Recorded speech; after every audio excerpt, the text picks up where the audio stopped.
So today we'll be continuing with exercise 3.1. हम लोग ने उसका फर्स्ट पार्ट ऑलरेडी किया था, तो आज करेंगे सेकंड पार्ट। तो सेकंड पार्ट में इंटरेस्टिंग थिंग देखो, क्वेश्चन क्या बोला है, write an AP whose first term is A and common difference is D in each of the following। तो इसका मतलब क्या होता है, अपने को फर्स्ट टर्म को A कंसिडर करना है, कॉमन डिफरेंस को D कंसिडर करना है और ये पूरे सम्स को सॉल्व करना है। तो मैं सबसे पहला सॉल्व करूंगा क्वेश्चन नंबर 1, जो है a is equal to -1.25 and d is equal to 3। तो स्टार्ट कैसे करेंगे, मुझे सबसे पहला बोला है कि a यहाँ पर क्या है, a जो है वो है मेरा फर्स्ट टर्म, देयरफॉर मैं लिख सकता हूँ कि t1 is equal to a is equal to -1.25। तो ये है -1.25। मैंने क्या किया यहाँ पर, फर्स्ट टर्म जो है उसको a से रिप्रेजेंट करता है, इसलिए मैं फर्स्ट टर्म यानी t1 को मैंने लिखा है a और a is equal to -1.25। First thing हो गया। अभी मुझे बनाना है राइट हैंड AP, एक AP बनाना है। तो अभी मैं सेकेंड टर्म ढूंढूंगा, फर्स्ट टर्म है सेकेंड टर्म, तो सेकेंड टर्म के लिए मैं लिखूंगा, सेकेंड टर्म होगा t2 is equal to t1 plus d। Basic formula है, t2 जो है सेकेंड टर्म वो होगा t1 प्लस d। तो यहाँ पर t1 क्या है, t1 है मेरा -1.25 प्लस d क्या दिया गया मुझे, d इज इक्वल टू 3, तो ये होगा 3। तो मुझे -1.25 को 3 से ऐड करना है, तो हम लोग बेसिक कॉन्सेप्ट यूज़ करेंगे। प्लस है और माइनस है, तो प्लस और माइनस हो जाता है माइनस, तो मुझे बड़ा नंबर यानी 3 से 1.25 को माइनस करना है। यहाँ पर कुछ नहीं है तो मैं इसको पॉइंट के बाद दो जीरोस कंसिडर करता हूँ और सबट्रैक्ट करते हैं। यहाँ पे जीरो है तो इससे मैं सबट्रैक्ट नहीं कर सकता हूँ, बोरो करना पड़ेगा। यहाँ से मैंने बोरो किया तो यहाँ पे 10 हो जाएगा, लेकिन 10 से एक निकालेंगे तो ये 9 हो जाएगा और इधर हो जाएगा 10। तो 10 - 5 होगा 5, 9 - 2 होगा 7, पॉइंट ऐसे लिख दिया, 2 - 1 होगा 1। तो आंसर क्या आ रहा है 1.75। तो मेरा आंसर होगा 1.75। अब इम्पॉर्टेंट साइन है, तो ये दोनों में से बड़ा नंबर कौन सा है, 3 का साइन कौन सा है, प्लस, तो मेरा आंसर में भी आएगा प्लस। तो मुझे t2 मिल गया है 1.75। फिर नेक्स्ट मुझे ढूंढना पड़ेगा t3। तो t3 के लिए फॉर्मूला क्या आएगा, t3 will be equal to t2 plus d। बहुत सिंपल है, अगर t2 ढूंढना है तो मैं t1 के साथ d को ऐड करूंगा, t3 ढूंढना है तो t2 के साथ d को ऐड करूंगा, तो ये होगा t2 का वैल्यू हम लोग ने क्या ढूंढा है 1.75 प्लस d का वैल्यू क्या है 3, तो ये होगा 1.75 प्लस 3। यहाँ पर कुछ नहीं है तो मैं इसीलिए दो जीरोस कंसिडर करता हूँ। ये बेसिक कैलकुलेशन है, 5 + 0 5 होगा, 7 + 0 7, 3 + 1 4, तो ये होगा 4.75। अभी t4 भी ढूंढ लेते हैं, t4 will be equal to t3 plus d, जहाँ पे t3 का वैल्यू क्या है 4.75 जो हम लोग ने अभी निकाला, प्लस d का वैल्यू क्या है 3, तो होगा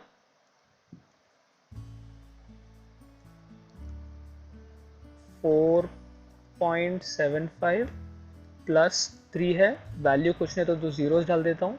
नॉर्मल कैलकुलेशन 5 नीचे आएगा 7 नीचे आएगा, पॉइंट 4 + 3 7, तो होगा 7.75। देखो मेरा फाइनल क्या आंसर होगा, द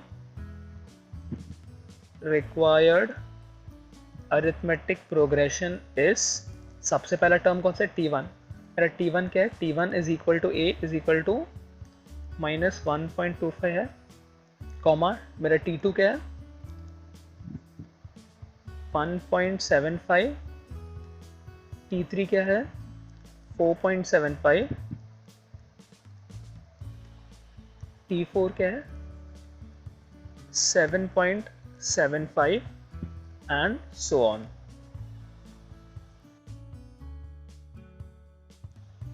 अभी सॉल्व करते हैं सेकेंड सम। सेकेंड सम में क्या दिया है, a is equal to -7 and d is equal to 1/2 यानी हाफ। तो मैं 1/2 को और सिंप्लीफाई कर सकता हूँ।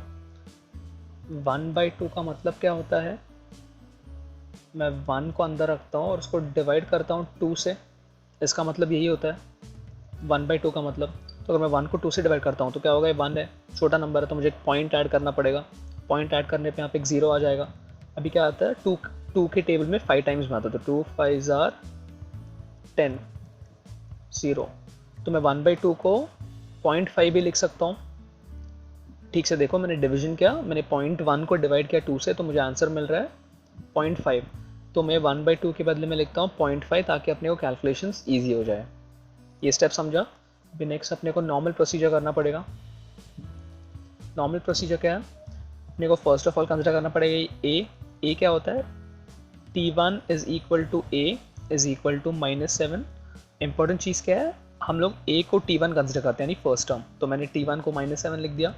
अभी T2 क्या होगा, basic formula T1 plus D, यहाँ पे T1 क्या अपना -7 प्लस डी क्या अपना 0.5, यहाँ पे एक प्लस है और एक माइनस है, तो मुझे माइनस करना पड़ेगा बड़े नंबर से छोटे नंबर को। बड़ा नंबर है 7, छोटा नंबर है 0.5, दोनों को माइनस करूँगा। यहाँ पे कुछ नहीं है तो मैं एक 0 ऐड कर देता हूँ ऐसे ही। अभी सबट्रैक्ट करने पे क्या होगा, इधर कुछ नहीं है तो मुझे देख करना पड़ेगा इधर से बोरो, तो हो जाएगा 10, 10 - 5 होगा 5, पॉइंट लिख दिया, 6 - 0 is 6, तो मेरा आंसर होगा 6.5। अभी मुझे देखना होगा साइन, तो दोनों में से बड़ा नंबर कौन सा है, 7, तो 7 का साइन क्या है, माइनस, तो मैंने डाल दिया यहाँ पे माइनस। सेकेंड होगा अभी T3 is equal to T2 plus D, T2 का वैल्यू क्या है -6.5 प्लस डी का वैल्यू क्या है 0.5, तो वापस से कैलकुलेशन आएगा, तो मुझे क्या करना पड़ेगा, -6.5, तो प्लस और माइनस है, इसलिए मुझे बड़े नंबर से यानी 6.5 से छोटा नंबर यानी 0.5 को माइनस करना पड़ेगा। 5 - 5 होगा 0, 0.6 - 0 होगा 6, तो मेरा आंसर आ रहा है 6.0। बड़ा नंबर कौन सा है, 6.5 है, तो उसका साइन कौन सा, नेगेटिव, तो ये हो जाएगा नेगेटिव। फिर नेक्स्ट होगा मेरा T4 का वैल्यू क्या होगा, T3 प्लस डी, यहाँ पे T3 क्या है -6.0 है जो हम लोग ने ढूंढा था, प्लस डी का वैल्यू क्या है 0.5, तो होगा बड़ा नंबर, प्लस और माइनस इसलिए मुझे माइनस करना पड़ेगा बड़े नंबर से छोटे नंबर को, यानी मुझे 6.0 को 0.5 से माइनस करना होगा। यहाँ पे 0 और 5 है तो मुझे कैंसिलेशन करना पड़ेगा इसको 5 से, तो होगा 10, 10 - 5 is 5, 5 - 0 is 5, तो मेरा आंसर है 5.5। दोनों में से बड़ा नंबर कौन सा है, 6 है, तो 6 का साइन क्या नेगेटिव, तो आंसर होगा नेगेटिव। देखो मेरा फाइनल आंसर क्या रहेगा, the required arithmetic progression is, सबसे पहला टर्म है मेरा T1 जो है -7, सेकेंड टर्म है T2 जो है -6.5, थर्ड टर्म है -6, 6.0, फोर्थ टर्म है मेरा -5.5 एंड सो। तो अभी सॉल्व करते हैं एक्सरसाइज 3.1 का थर्ड पार्ट। क्वेश्चन रीड करते हैं पहले, find the first term A and the common difference D for the following AP।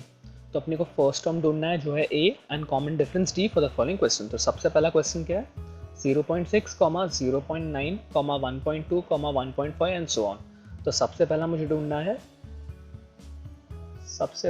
ढूंढना है फर्स्ट टर्म, तो मैं फर्स्ट टर्म यानी T1 होता है तो मैं उसको रिप्रेजेंट करूंगा A is equal to T1 is equal to, सबसे पहला टर्म क्या है इसमें 0.6, तो उसको मैं लिख दूंगा इधर। तो मुझे फर्स्ट टर्म मिल गया जो है 0.6, उसको A से भी रिप्रेजेंट कर सकते हैं, वो T1। अभी मुझे ढूंढना है कॉमन डिफरेंस। कॉमन डिफरेंस कैसे ढूंढ सकता हूँ मैं, अपने को पता है the common difference is the difference between any two consecutive numbers, देखो मैं D को लिख सकता हूँ T2 माइनस T1।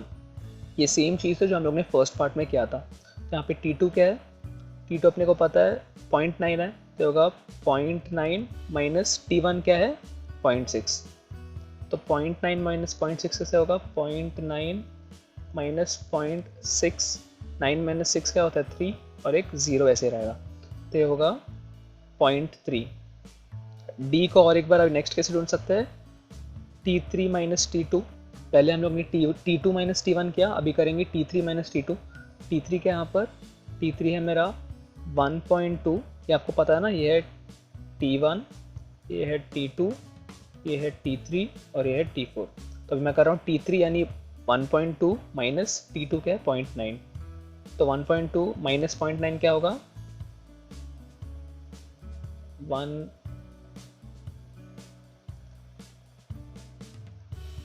1.2 माइनस 0.9, यहाँ पे 2 से 9 को सब्ट्रैक्ट नहीं कर सकता तो करूँगा इधर से बोरो, तो 12 माइनस 9 होगा 3, 0 माइनस 0 होगा 0, तो ये होगा 0.3। लास्ट स्टेप है d is equal to T4 minus T3, T4 क्या है मेरा 1.5 माइनस T3 क्या है 1.2, तो अभी होगा लास्ट स्टेप सब्ट्रैक्ट करेंगे, सब्ट्रैक्ट करेंगे 1.5 को 0.2 से, तो ये होगा 1.5 माइनस 1.2, 5 माइनस 2 होगा 3, पॉइंट को ऐसे लिख दिया 1 माइनस 1 इज 0, तो ये होगा 0.3। ये मेरा तीनों वैल्यूज मैच भी हो रहा है, ये भी इंपॉर्टेंट है। तो मेरा अभी फाइनल स्टेप होगा द फर्स्ट टर्म को कैसे रिप्रेजेंट करते हैं ए से, इस मेरा फर्स्ट टर्म क्या है ए है 0.6 एंड कॉमन डिफरेंस